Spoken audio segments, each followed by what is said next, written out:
There are words that taste like ash when spoken, words that grind the tongue until silence feels merciful. For 17-year-old Kira Vance, those words were NIX Not Nothing. Her mother had whispered them on her deathbed, with lips cracked from fever, fingers clutching at Kira's wrist as if tethering herself to the world by sheer force. Kira had begged her to explain, but her mother only shook her head, eyes wild with fear, and rasped. "Remember them. They'll save you. Or ruin you. Don't forget." Then she died. And from that day on, the phrase stalked Kira like a curse. The weight of words. Kira had grown up in Hollowmere, a town nobody ever moved to and few ever escaped. The air reeked of rust from the abandoned steel mill, and at night the old river made noises like teeth grinding. People said Hollowmere wasn't haunted, just cursed. Kira believed them. She worked nights at a diner where silence was currency. The men in their oil-stained coveralls never talked much, and when they did, it was in mutters.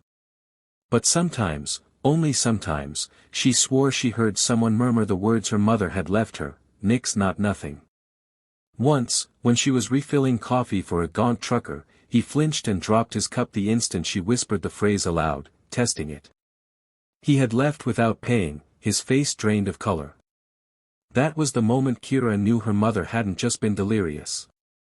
The words meant something. Something terrible. The inheritance. On her 18th birthday, a lawyer in a gray suit delivered a parcel to her rundown apartment. No card. No explanation. Inside. A crumbling leather-bound journal, edges burnt as though rescued from a fire. A brass key stamped with the same 3 words, "Nix Not Nothing." The journal belonged to her grandfather, a man her mother had never spoken of. The entries were fragmented, written in jagged scrawls. The name is a door. Speak it, and the shadows listen. Speak it thrice, and they answer. Beware the answer. Kira didn't want to believe. But late at night, when loneliness pressed down like an iron weight, she would trace the letters carved into the key and whisper them to herself. Nix. Not. Nothing. She never dared say them 3 times. Not yet. The first twist. It was after her shift one rainy night that the words tested her resolve. She found her little brother, Jamie, trembling on the porch steps. He was 10, fragile as spun glass since their mother's death, and his nightmares left him speechless most nights. "Kira," he whispered, "I heard them again." The words. Her heart cracked. Who said them? Jamie shook his head violently. They were in my head. Like someone whispering through the walls. That night, unable to sleep, Kira sat with the journal and forced herself to read further. She found one entry circled 3 times. If the nothing chooses a vessel, blood must pay. The bargain is hunger. The bargain is silence. The words gnawed at her. Vessel. Bargain. Blood. And then, below it, in smaller handwriting. They always come for the youngest. The bargain. Days later, Jamie vanished. It was after school. He never made it home. His backpack was found in the middle of an empty street, zipper ripped open like it had been clawed apart. Kira searched every block until her throat bled from shouting his name. At last, at the edge of the river, she heard it, a whisper curling beneath the rush of water. Nix. Not. Nothing. The river didn't reflect the night sky, it reflected something deeper. A black void. Shapes moved in it, slick and wrong. And standing at the bank was Jamie. His eyes were open but empty, staring into the void. Kira lunged for him, but a voice slithered from the darkness. He is ours. Unless you offer yourself. Internal conflict. Kira froze. Every survival instinct screamed to run. To abandon the words, the curse, the void. But Jamie was all she had left. The journal's warning clawed at her mind, the bargain is hunger. The bargain is silence. If she gave herself, what would become of her? Would she vanish, devoured by the nothing?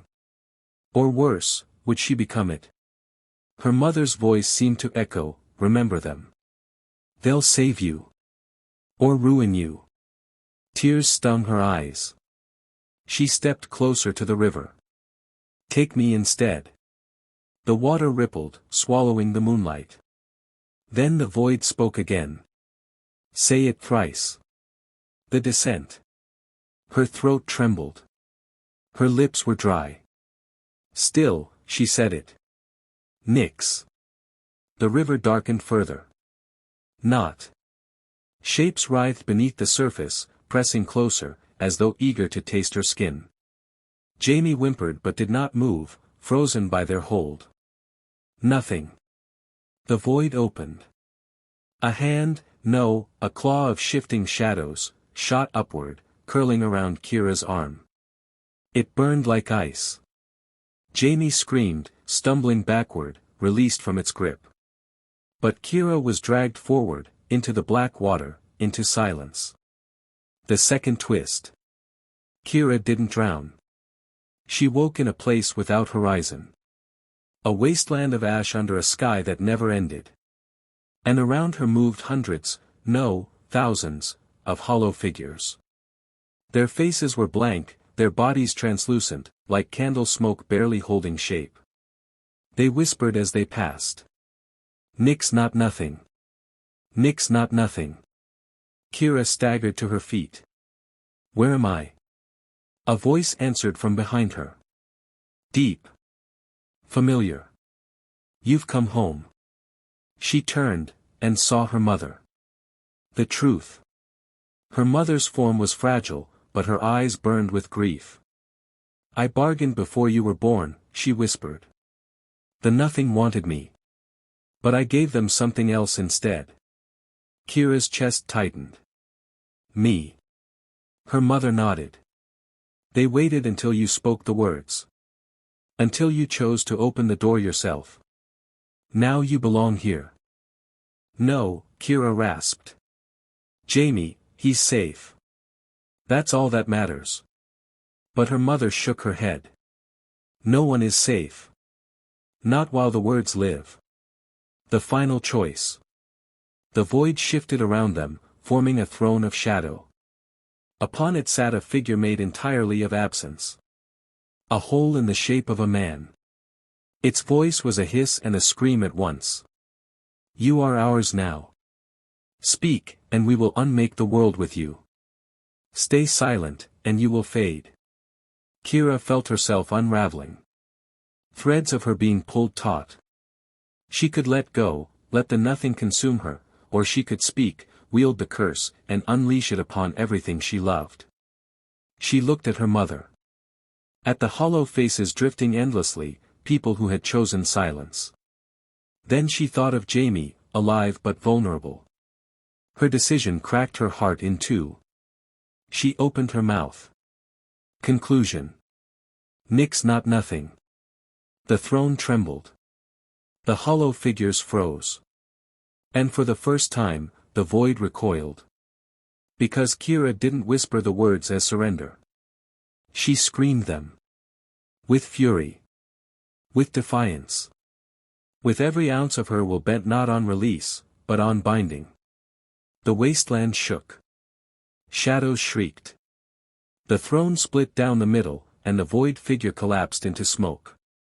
Kira fell, through darkness, through silence, until she landed, gasping, on the riverbank in Hollowmere. Jamie clutched her, sobbing. The water was calm. The whispering was gone. For now. As she held her brother, Kira felt the brass key burning in her pocket. She knew what it meant. The curse wasn't destroyed. Just, shifted. Contained within her. She was no longer just Kira Vance. She was the vessel. The keeper of the words. And one day, when silence grew too heavy, she might be forced to speak them again. Nix. Not. Nothing.